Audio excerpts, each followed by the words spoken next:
All right, well, I'm gonna call it a day here, but I got the injection pump tore apart. This is hot. I just was warming it up with the torch. I mean, not like red hot, just warming it up to, there's a plunger in there that's gunked up and froze.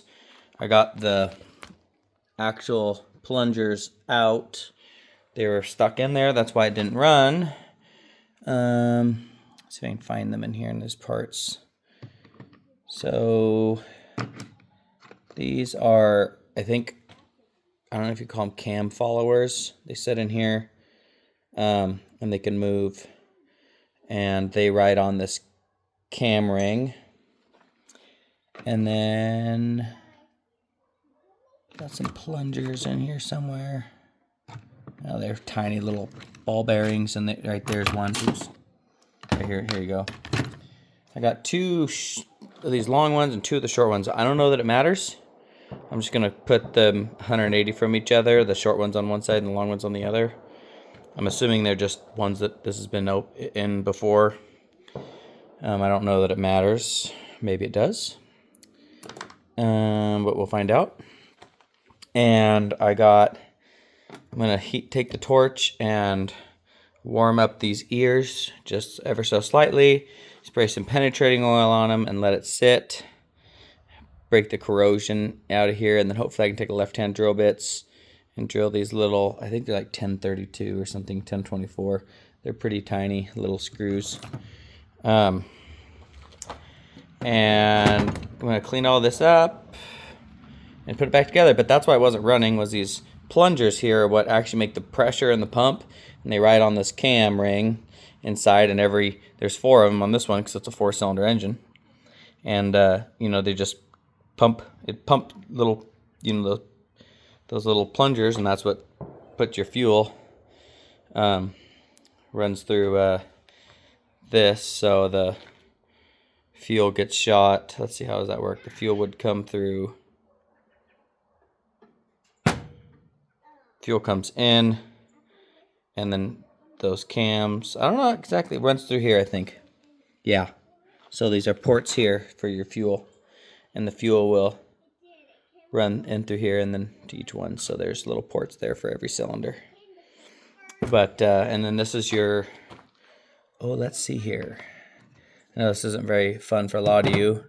It's not even that extremely fun for me, but it's kind of interesting getting it running. So let's see if I can find what I'm looking for. Anyways, there's like a vane pump similar to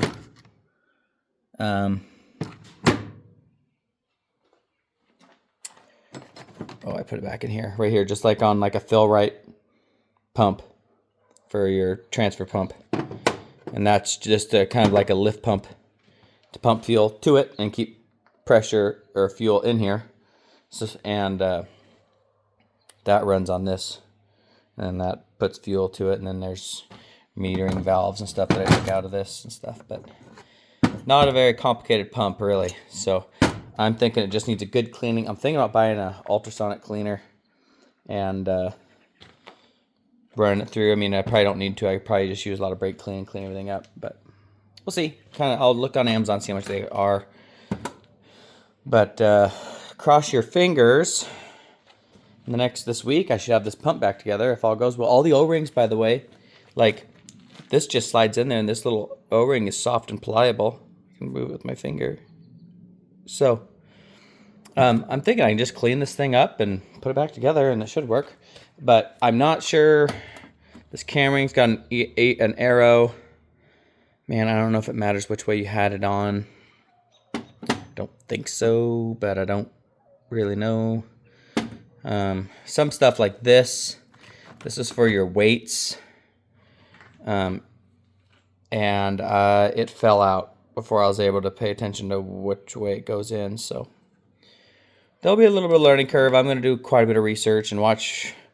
The nice thing is the Stanadynes it's a Roostermaster pump, and there's a lot of them. John Deere used them. I mean, lots of people used them. So I'm going to watch a bunch of videos and hopefully put it all back in time. And I think it's pretty self-explanatory, so shouldn't be a problem once everything's clean.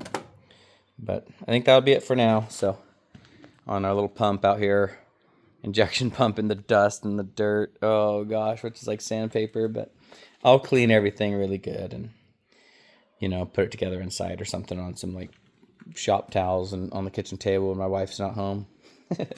So thanks for watching. Bye now.